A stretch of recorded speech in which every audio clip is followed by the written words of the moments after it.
So yan mga kamamsis, kapamers, magandang buhay! For today's episode ay magluluto ako ng aming pananghalian. So yan, buto-buto na may bayabas. Alam niyo po ba yung luto na yon? Kasi madalang ang nakakaalam nun. Pagka hindi Nueva Ecija, hindi alam yon. Kasi hindi sila mahilig sa bayabas. Yan. At ang ating simpleng-simpleng ingredients ay bayabas, siling panigang, at meron tayong sitaw, bagong na alamang, meron tayong salt, 1 tablespoon, at meron tayong 2 tablespoon ng fish sauce. At syempre, sabi ko nga ay, ang lulutuin natin ay pork na may bayabas, sinigang sa bayabas. Siyempre, ito yung ating main ingredients. Yan, kumukulo-kulo na. Yan ay buto-buto, 1 kilo, at natanggalan na ng impurities. Hayaan lang natin siyang lumambot, at atin naman itong hihimayin.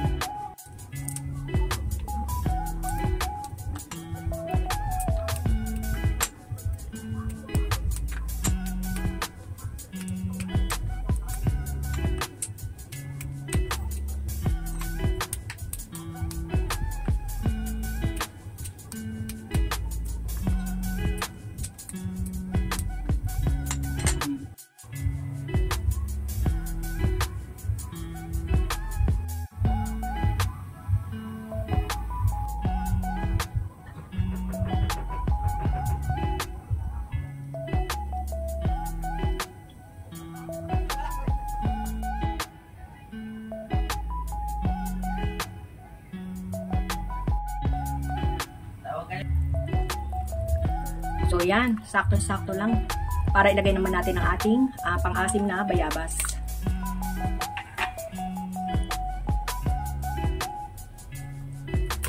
Yan. Antayin lang nating bumuka yung pinaka-gilid niyan at maluto. Parang half cook lang. Ilalagay naman natin ang matigas nating ingredients, which is itong sitaw.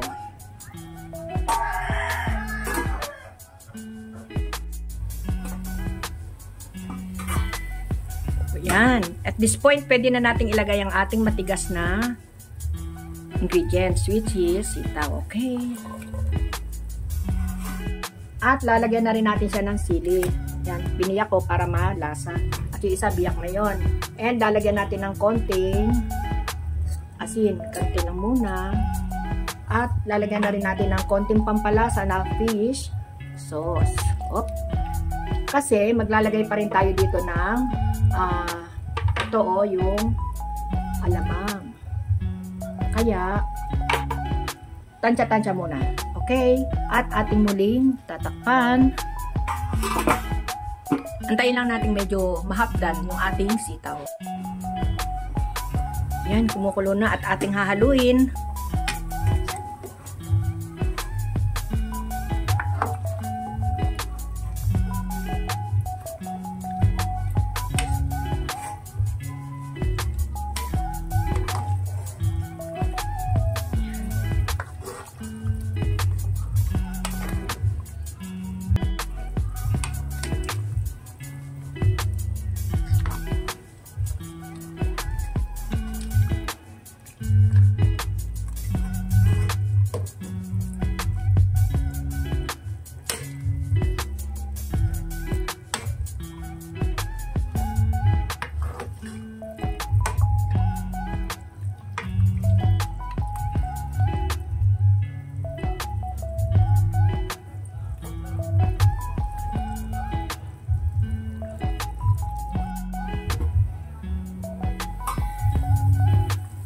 Okay, lagay na natin ang dahon ng sili.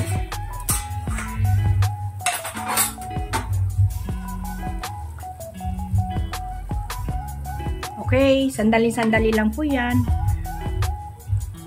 At maluluto na yan. Ayan. At this point, hininaan ko na yung apoy kasi baka ma-overcook naman ang ating gulay. At aking titikman.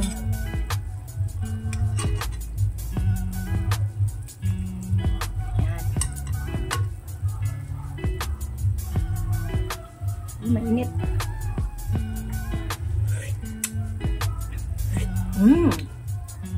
Ang sarap. Lasang-lasa yung bayabas. Mga kamamsis, ka-farmers, napakasarap po niyan. Sa totoo lang. At mamaya lalagyan ko pa yan ng konting bagong. Kasi gusto ng husband ko ay may bagong. Ako naman ay hindi pwede sa akin. Pero yan pa lang. Sinasabi ko na sa inyo, napakasarap po. Lutong Nueva Ecijano. Oh, it's time para patay na natin ang ating apoy. So, tingnan niyo po yan. Oh. Ang bango. Amoy na amoy po yung bayabas. Napakasarap.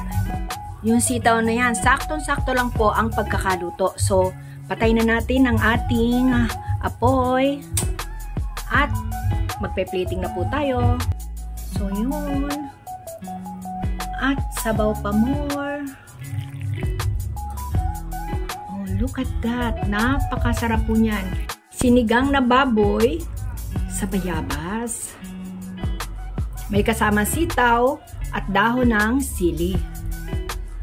Siyempre, may sili rin yan na panigang. Kaya, saktong-sakto. Nagbigay ng contribution ang bawat isa para sumarap. So, yon. At ang ginagaya ko naman ay para kay Rowena. Naipadala ko na yung para kina Melanie. Isang mangkok na malaki rin. Si tatay na servan ko na rin at gustong-gusto niya yan. Medyo, alam niyo naman, sabi niya, mahalang. Yan. At ito naman yung sa akin, puro sitaw. Mahilig si Kamam si Edith. Pinili ko pa talaga yan, kaya nakatong. Pinili ko pa lahat ng gulay. Ayan. At dadagdagan pa natin ng laman. Kasi, ang mahilig lang naman dito sa pork ay si Mariel. Kaya ipinagpapamigaya namin ang pork. Kasi ang tatay ay hindi naman mahilig sa pork. Yan. Ako naman ay puro gulay lamang. So yun, nagtira tayo ng kaunti. At sa kanila na yan. Ayaw nila ng pork dito. Si tatay, ako, at si Alfred. Si Mariela mahilig sa pork. Isa na naman pong putahe ang na-share na inyong Kamam si Edith. Sobrang simple po niyan at napaka-konti lang ng ingredients. Sana naman po ay nagustuhan nyo.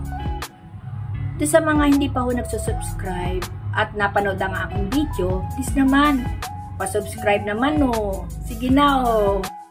Please click the notification bell and hit like and share and comment down below. At ang palagi kong sinasabi ay, be courageous, be happy, and be natural. God bless everyone!